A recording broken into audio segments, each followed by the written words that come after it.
All right. Good morning, everybody. Thanks for being here. First and foremost, just want to say happy homecoming to everybody out there. We have over 200 alums. 201. Rodney Smith is in, so that's good. Brosmer said he's coming, but he's actually in our facility right now, so I don't know if that surprises anybody. But really excited. It's homecoming week. Not only that, again, the 200-plus alum that are coming back, which is fantastic. The first year we started doing that, we had 40. Now we have over 200 that are RSVPing, which is really cool. Also celebrating the 1960 national championship team, and really excited to have Bobby Bell, highlighting Bobby Bell as well from part of that team. So lots to be excited about. Last week, obviously disappointed in the outcome and the result, but when I went back and watched the film, it's exactly what I thought it was, and we got beat. There's so much good in that film. It gets covered up by the score, but there's a lot of good to pull from that game. And you know me, I get paid to tell the truth to our football team, and that's exactly what I told them. I said, you have to swallow a pill that we got beat by a better football team who played really well that day. But we played really well in certain areas as well. We said we couldn't turn the ball over. We did not turn the ball over. So as good as they are defensively, we didn't give them the ball. And I think that was a credit to our offense, our preparation. We only had 2 penalties. And we're talking about playing a really, really good football team. We needed our technique and fundamentals to be on point to give us a chance to win that football game. And most of the time when your technique and fundamentals are flawed, you have a lot of penalties. We did not have that. So talking about, and they didn't either, nor did they turn the ball over. So if we were hoping Ohio State wasn't going to play well, that wasn't going to be the key to victory. They're the number one team in the country for a reason. They're going to play well, and they got really good players. And they played really well against us. I mean, we only gave up 1 sack. So as we continue to shuffle around the O-line, finding the right 5 in the right spot, still only gave up 1 sack to maybe the best front 7 that will play all year, respectively. But everybody that we're going to face is going to be pretty good. We said we had to have speed, simplicity, and boldness, and we were going to have to be bold. I mean, that 4th and 1, you're going to have to be bold. You're going to have to do certain things as a head coach to back up what you said throughout the week. Then we got to go out and execute it. So there's a lot of really good. It's kind of like Garrett brought this up to me, and I thought it was a great example. It's like a midterm exam. Andy, you remember your midterms, you get the result back, and, maybe it wasn't what you wanted in terms of the result. But you knew a lot of the questions and you knew a lot of the answers. Just maybe you didn't get them right. And the teacher had a tough grading scale. So you got to go back to it. You got the second half of the year to get that grade up. But when you measure yourself against the best team in the country and the players that we just played against, I liked a lot of things that were jumping out at the film. But it really backed up what I said. They beat us. And like I said, it wasn't like we went in there and just beat ourselves and blown coverage this, blown coverage that. I mean, we had X on an O, and their X was just better than our O, or their O was better than our X in that particular day. And got to give them credit. That's why they're the national champs. That's why they're number 1 team in the country. They're not perfect. We're not perfect. But when I went back with a fine-tooth comb, I mean, there was a lot of good that came out of that game. So our players were great yesterday and ready to roll this week. So got a really good Purdue team coming in here that's playing better and better every single week, and Coach Odom's doing a great job. So with that, we'll open it for questions. PJ, when you look at kind of the nature of the loss, did you find players feeling the need to kind of lick their wounds or willing to turn the page? Well, I think like anything, you come in on a Sunday, Andy, you don't know whether we won or lost. You really don't, because it's all about the response. Controls for amateurs, I mean, you had a chance to control the outcome for 3 hours. Once that's done, you can't live in the coulda, woulda, shouldas, right? You have to be able to turn the page. You have to be able to look at what we can do. How can we get better? That's what this whole program's all about. That's what Row the Boat's all about. Put your oar back in the water and go. There's nothing you can do about the past or that game anymore. You had your 3-hour opportunity, and now you have to turn the page, and now you have to find a way to get better. One thing I do love about our football team is when they come in on Sundays, they're ready to respond. They're tremendous in the film sessions. They do really good when we go out on the field. So I thought they responded the way you wanted them to respond. PJ, Which I think every coach says that after a loss. I mean, that is like the most redundant thing ever a coach is talking about. Yeah, I thought they responded really well. But I really think they do. I mean, I would tell you if we didn't. We had a really hard, I'd tell you if we had a really hard week or, it wasn't what we wanted, and you could see those things connected. But we had a great week of preparation. I thought the response was absolutely key. I think it's critical for a head coach to make sure that message gets across. And how you handle Sundays as a coaching staff and as a head coach, I think, is everything. That's part of the job. And what is your message going to be, and how do you want that mood to be? You get to control that piece. And there's times that's a really tough conversation. There's times that you're the one making sure they understand how good they are. So there's a balance to all of that. PJ, with Alumni Week or Alumni Weekend, maybe is a good time to ask you about where you're at with NIL and maybe encourage fans to get involved with that a little bit more support. Yeah, I mean, Dave, that's a great question. And Andy brought a little bit of that up just in a different way after the game at Ohio State. I mean, in season's not the time to talk about NIL, in my opinion. Like, it just isn't. Obviously, any support our fans want to give us, or our local businesses want to team up with our players, or Fortune 500 companies, and we have so many here, and our players take advantage of that. Obviously, we're always an open door policy. We'd love to have those conversations, especially with our players. So, but I think that is the ever-changing landscape of college athletics. Whether that's the salary cap, whether that's NIL, whether that's NIL Go. I mean, all these other things that are coming into play that I don't know if the normal fan and the average fan understands still. I really don't think that. But we're going to do everything we can to build the best roster always as possible here at the University of Minnesota, because it's the best chance to succeed at the highest level, and we'll continue to do that. But especially with homecoming people coming back, I think educating themselves of where college football is and where college athletics is, not just football, but sports in general with the college athletics. A lot of great commercials out there that I think are helping promote the changes with the NCAA, NIL, portal. There's from the political piece of it. I've seen a lot of political commercials that have to do with Congress and have to do with all things like that. And then I've just seen educational ones of how all of college athletics are changing. So, again, great question, Dave. Just probably for a different day, but any support our former players or alumni as they come back and want to help with, we can make those connections for sure. What has to change on the offensive line to start to get more knockback in the run game? Oh yeah, I mean, it's a pretty big wall we were going against in that front seven this week, and we knew the challenge.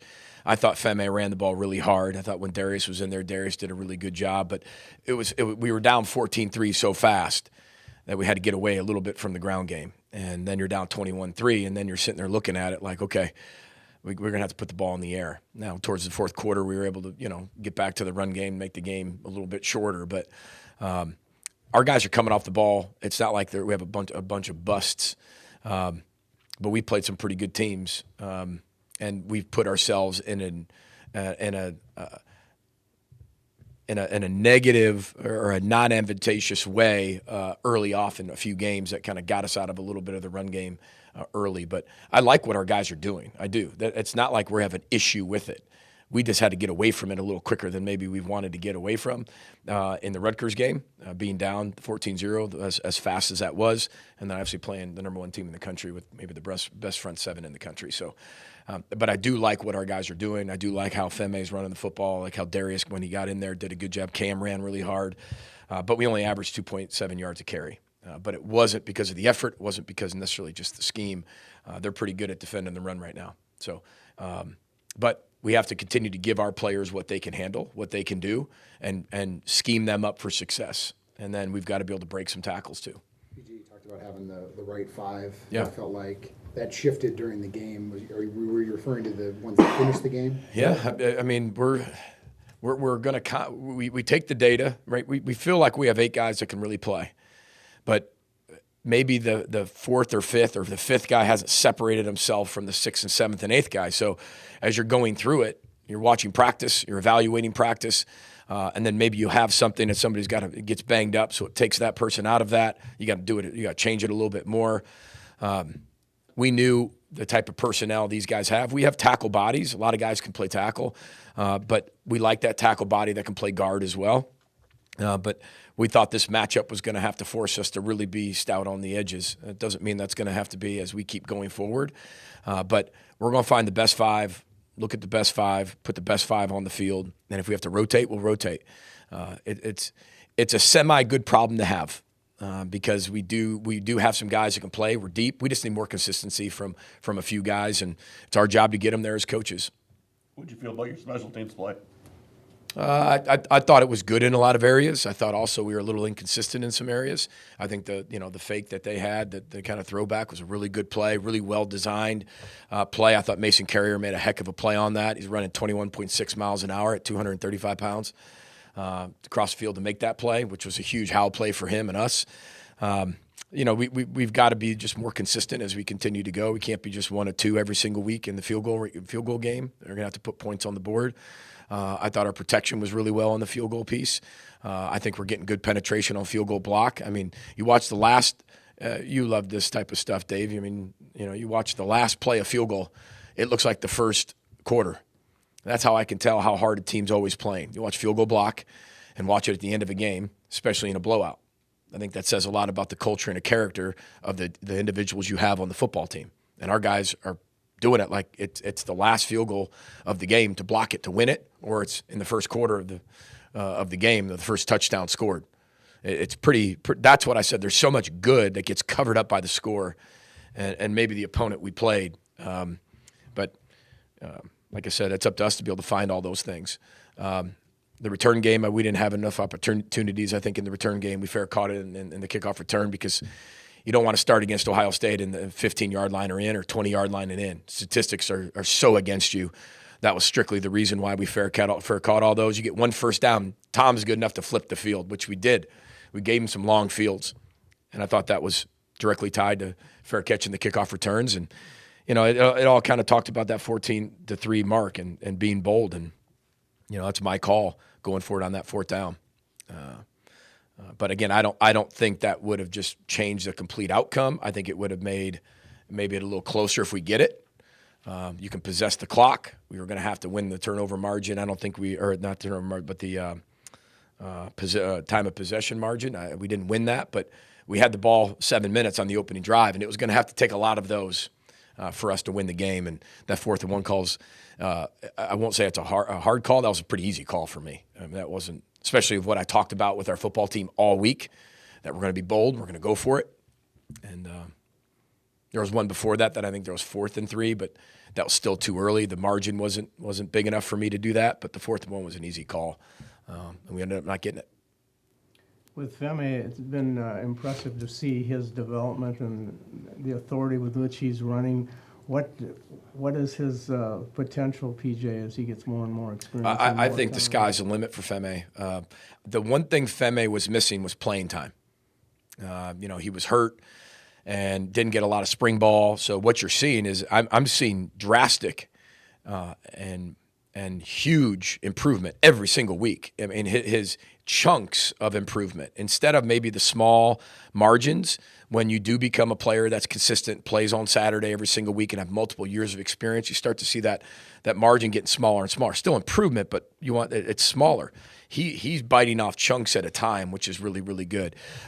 Really good contact balance. He's picking his knees up way better, breaking more tackles. I think he's seen the run game and seen the runs for what they are, and the schematic piece of that. And I think he has a better understanding of that. So that's all coming together. Is he a finished product? No, but I think he's getting better and better every time he touches the football. Missed tackles are a big part of the 78% view. And we lost that battle. Over the last 3 games, you guys have missed 45. Yeah, according to Pro Football Focus. What's the change that needs to happen there? Yeah, we got to tackle better. How do you do that? Yeah, you got to get better at the fundamentals and details of tackling. And we work on it every day, and it sounds like coach speak, right? But you work on it every day, and the only choice you have is to get better at whatever you're not better at. That's a choice, and we know what we have to get better at. We work on it every single day. I'm not doing a good enough job at obviously getting that across, but it's not like our guys aren't willing to do it. We played some guys that can break some tackles at a really high level, and that's what they get paid to do. And they're doing a really good job of it. But we've got to swarm tackle a little bit better, use the tackling circuit way better. And the only way you do that is that's instincts. And the only way it becomes instinct is you got to train that behavior. Then it's got to become a habit. And that habit becomes an instinct. And the instinct is for the games. The habits still don't get it done because sometimes when you get tired, you go back to your bad habit. So you've got to make it a good instinct. And that's a process. And our guys are working their tail ends off at it, and that'll come. But we've also had our fair share of broken tackles too, which we work on every single day as well. So, but we did lose the tackling battle. But again, I think part of it's credit to them. I'm not going to take away the credit for Ohio State, nor am I going to use them as an excuse. But they are a really good football team. And, there are some tackles we normally make that we didn't make. And you got to give them credit too. Part of it's our technique fundamentals, but I'm not going to sit here and just, say that they weren't really good. I'm not going to insult their intelligence or their ability by saying that. Given the management you had of Darius, setting up for a bigger workload for him this weekend? Yeah, I think so. Yeah, I definitely can confidently say that. I don't get to control that, Andy, though. I would assume that, and I would confidently say that should be the case. And I think our medical team would agree on that. But, managing that load and managing that number during a game is, like I told you, after the game, that was, depending on how the game went, is how the load was managed. And, I thought our medical staff did a really good job of that. And I think Darius feels really good. So I'm glad he got that game experience, whether it was load management or not. I mean, he got that piece and felt really good afterwards. So that's a positive sign. What's your early impression of this Purdue team? Yeah, I mean, everything runs through Brown, the quarterback on offense. And that's a compliment. It's not saying they all can't beat you, because they have 4 receivers that can really go, really run, really catch. Good tight ends. I think Coach Odom's done a really good job in 1 year with the additions of what they were able to bring in. Offensive line's consistent in blocking for 45 and the other backs. We've seen him for a long time in the run game. He'll jump over you. He'll run you over. He's slippery in terms of not being able to bring him to the ground. He's played a lot of football. I mean, he's run for over 3,500 yards. That's hard to do in the Big Ten. But everything runs through the quarterback. He is a creator. I mean, he's caught a touchdown. He's ran for a touchdown. He's thrown a touchdown. He's slippery in the pocket. They spread you out all over the place, make you cover sideline to sideline, goal line to goal line. That's pretty difficult. And then he can run and create, and they can score points quickly, and they've proven that. They're a very explosive team. Offensive coordinator comes from USC, so they know how to score points and score points quickly. But I got a lot of respect for the quarterback and what he does. He's really tough, takes a lot of shots, pops up. You can tell that he is the heartbeat of that team and the leader of that team. Defensively, front seven, a lot of new faces on the front seven. Done a good job of creating a lot of different stunts and blitzes and movement. But they've really done a good job in the portal of adding a lot of players and developing the guys who have stayed.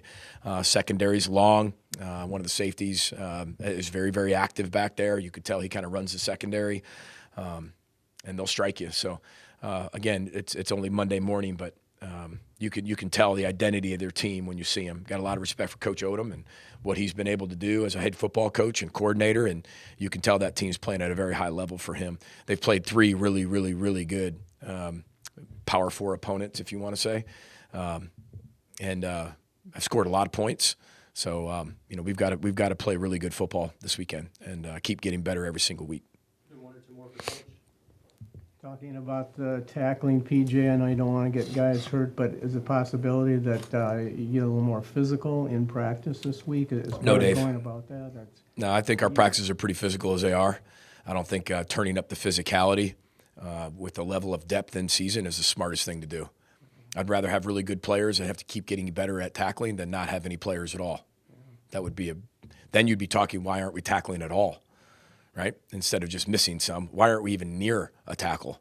So you have to make those decisions, and you've got to get better at the circuits. You've got to get better at the fundamentals and technique. We worked on a lot of that in training camp, a lot of that in spring ball, a lot of that in the offseason. And again, I mean, there's a reason, right? There's always a reason. There's no excuses, but there's reasons. And we just have to find a way to tackle better. And our players, they're good tacklers. But we played, last week was really good. It was a tough team to tackle for anybody. But our guys are getting there. They'll get better. I wouldn't say we're a bad tackling team. I would not say that at all. I'd say that we struggle at times, but I wouldn't consider us a bad tackling team at all. So you have to make those decisions in season, and we're a pretty physical, up-tempo, tough practice as it is, and I think that we stay consistent in that. Final one for Coach, or is everyone all set? All right, thank you guys. Thanks, everybody. Row the boat, Sky Mile, go Gophers. Thank you.